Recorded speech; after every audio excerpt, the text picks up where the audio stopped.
so that way it can kind of help inform what you're trying to do, but not take over what you're trying to do. Welcome back to another Drawing in the Dark. My name is Levi Smith, and today we're drawing a cute little monster. I couldn't decide what I wanted to draw today, so I figured I would just pull up the old Google and hunt for a bit of reference. And this is what I found here, this little monster guy.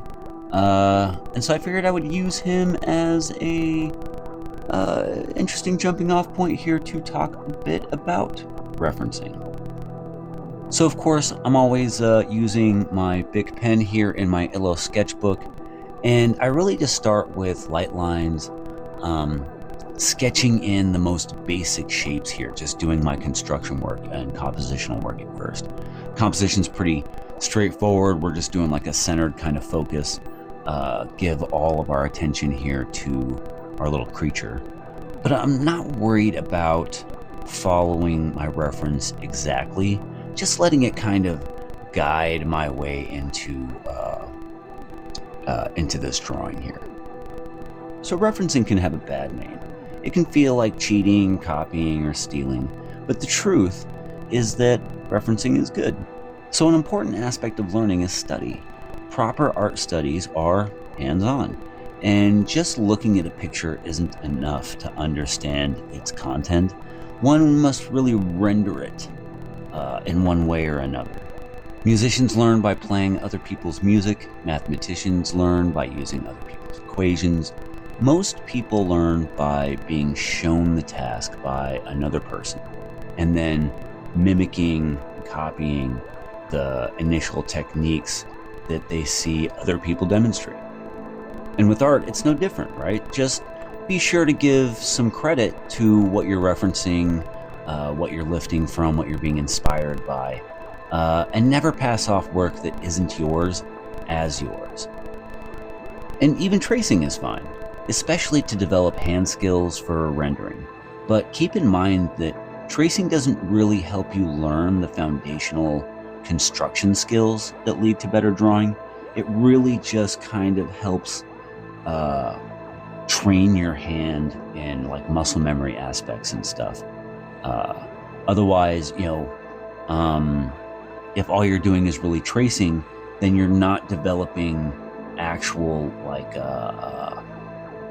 free drawing skills, as it were. And the best way to reference, though, is to produce your own version of whatever it is you're referencing, kind of like what I'm doing right here.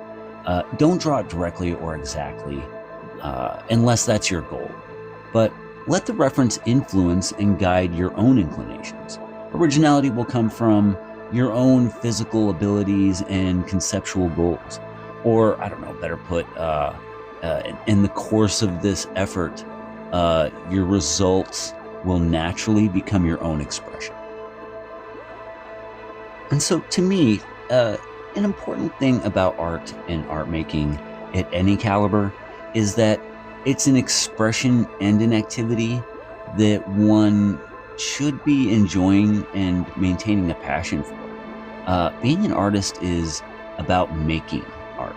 All of the pen strokes, the shapes drawn or sculpted, worrying about like color and lighting and making those decisions.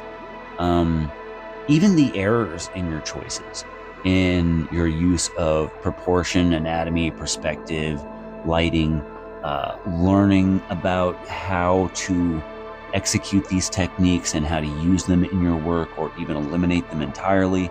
All of that stuff is such like a direct development of a person's process, growth, expression, that it's got to be done.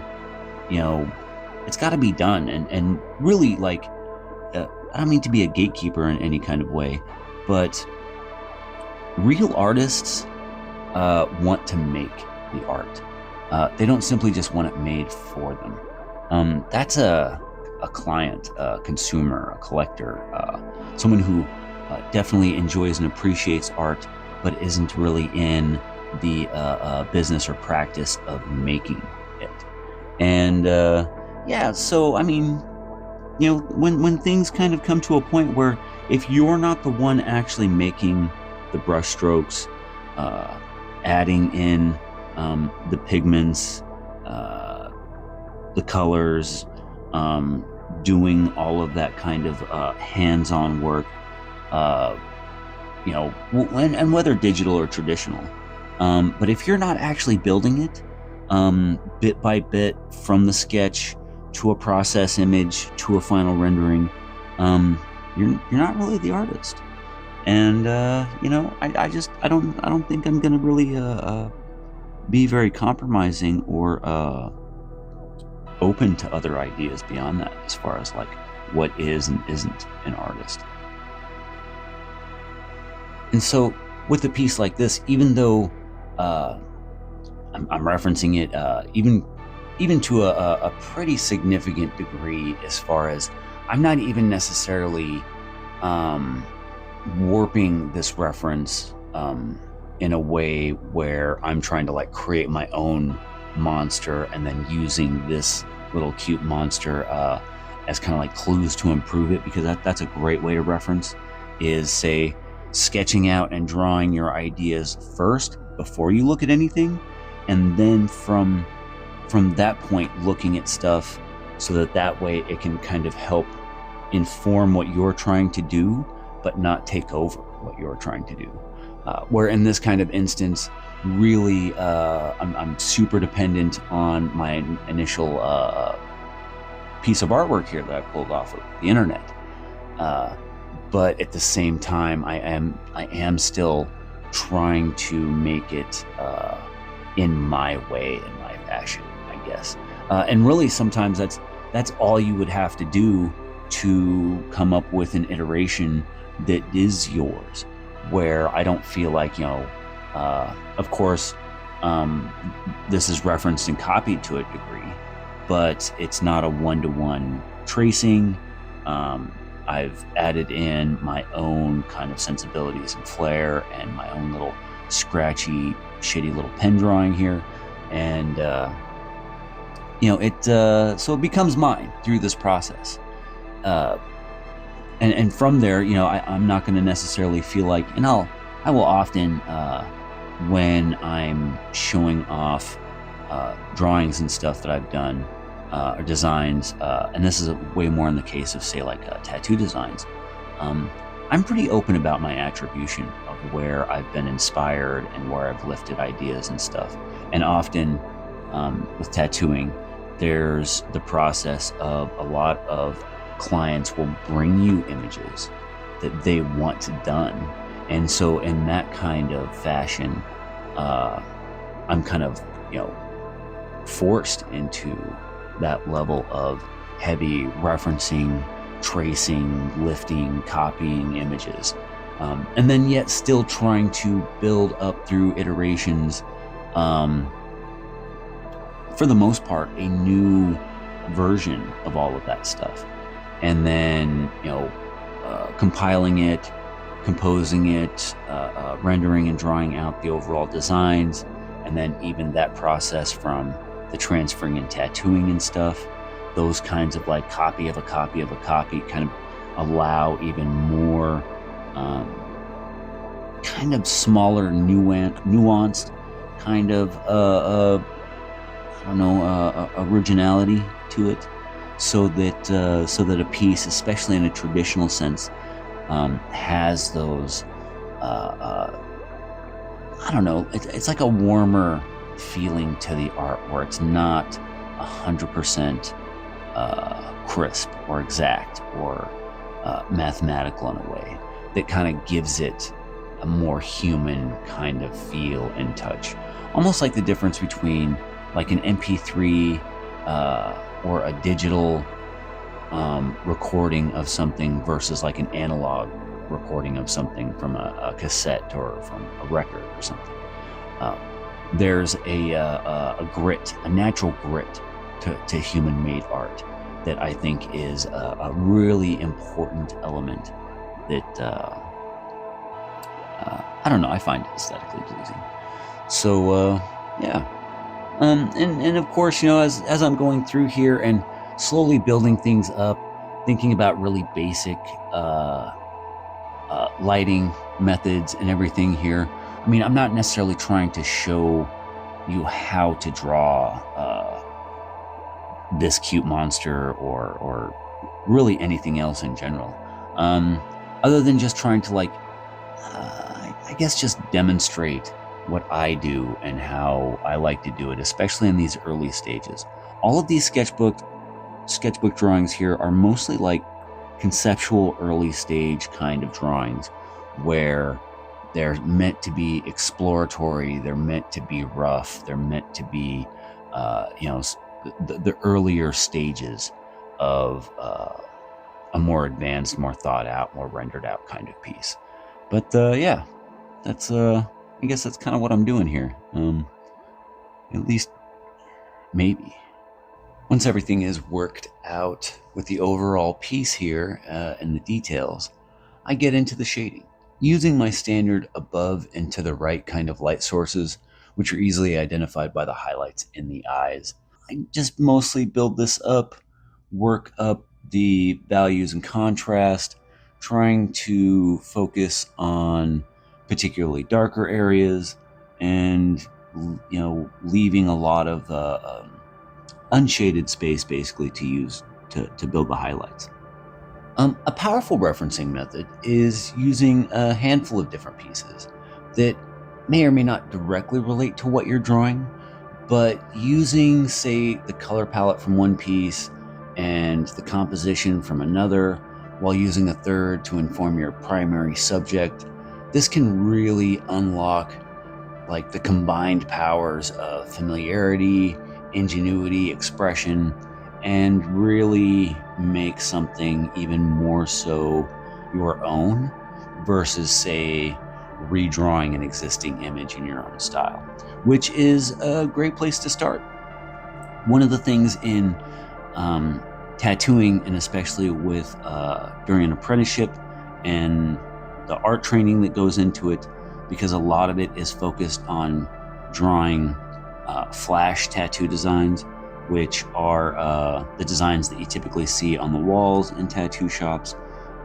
Usually have like a set price, and there's really no other preparation other than maybe changing a color or two. But one of the exercises that's really typical in an apprenticeship is taking a design off of the wall and then redrawing it in your own style, or just redrawing it, period.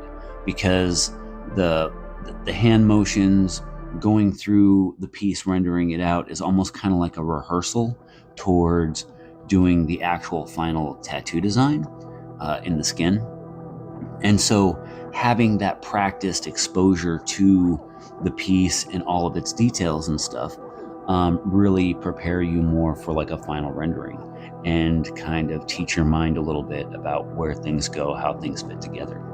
And then when using those pieces to redraw the piece in your own style, then you're working off of something that's familiar, say a sparrow, and then putting your own kind of voice to it, as it were.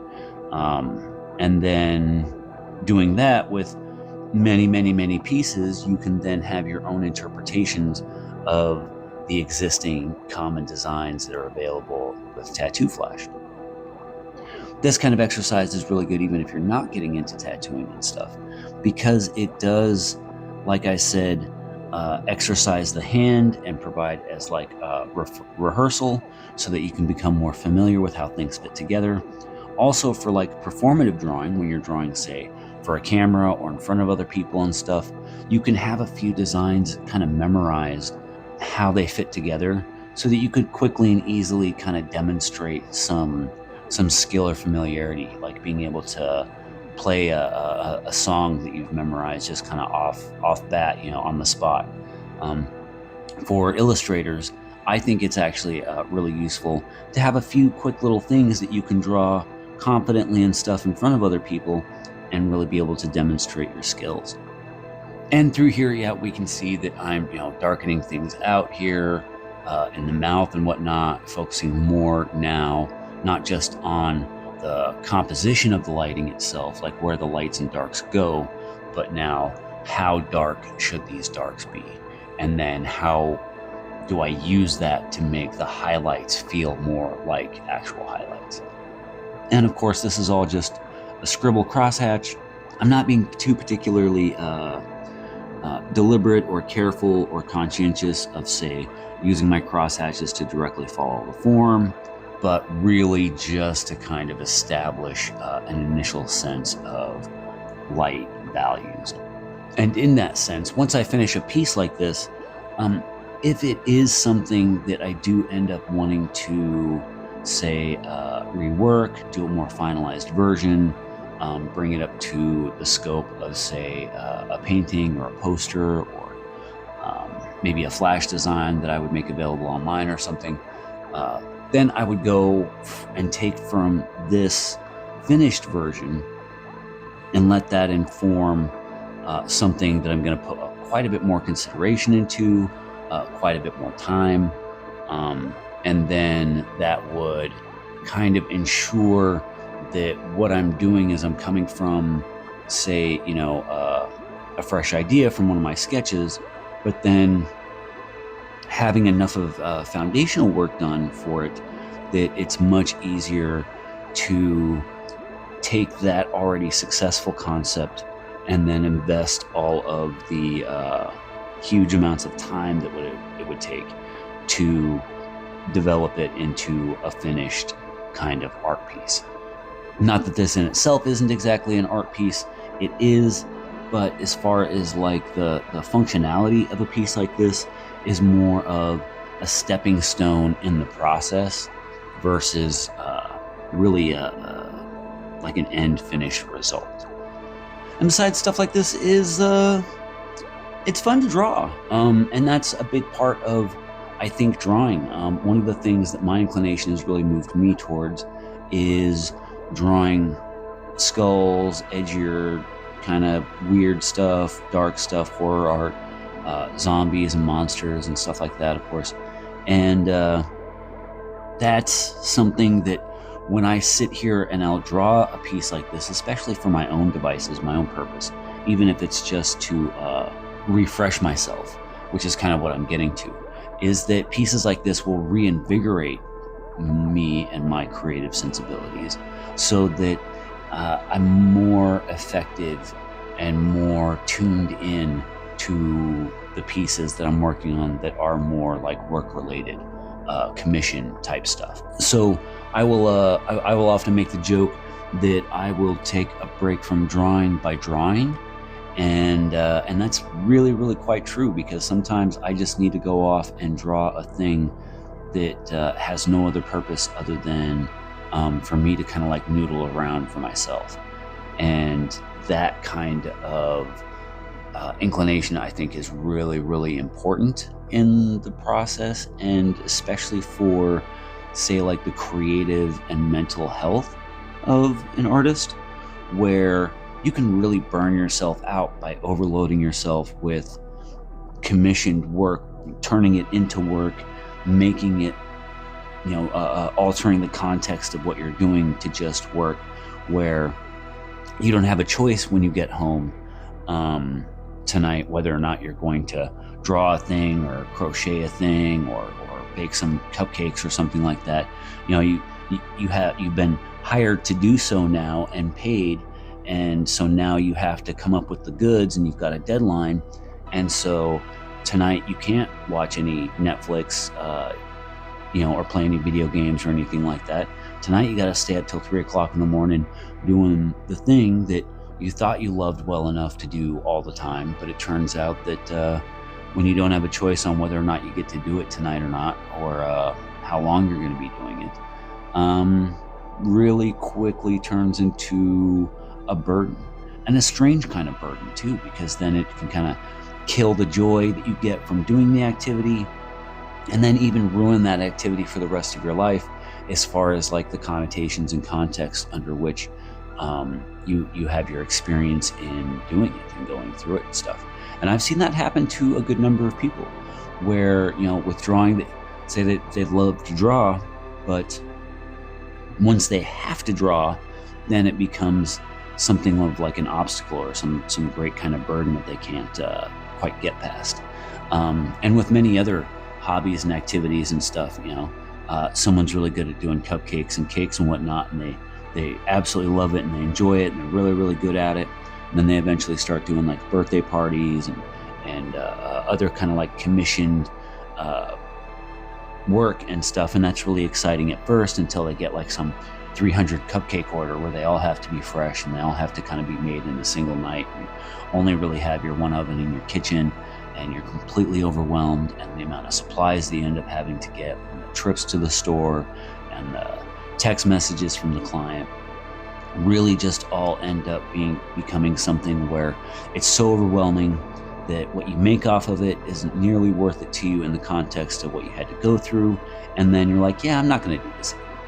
And then you never really go back to baking ever again either. And then the whole baking thing is kind of ruined for you. And then the context of every time you see custom-made cupcakes just remind you about how you tried to pull that off and couldn't, because the scope of what it really means to do it in a way that is occupational is fucking massive. And and it scares a lot of people off. I even think that even within the tattoo industry and stuff, there's a lot of that going on where when the reward is easy and the work is always kind of flowing and stuff, it's a great time. But when you've really got to grind it and pound the pavement and do the marketing and play the social media games and stuff and really try to fish and trawl for that clientele and everything, it really becomes something that can be just too exhausting for some people and ruin the magic in a lot of ways, when you're really just kind of spending day after day hoping for anything to come in because you got to pay bills, versus that kind of free-floating creative flow of I just do what I want, and so I don't know, a lot of this kind of gets into, as far as like the path of the artist, the invisible woes that a lot of people have a hard time not only just seeing but even appreciating. Oh, how hard can it be? You got to draw pictures, better than digging ditches, right? Well, yeah, it's a lot better than digging ditches, but sometimes digging ditches can turn out to be way more reliable in many, many ways.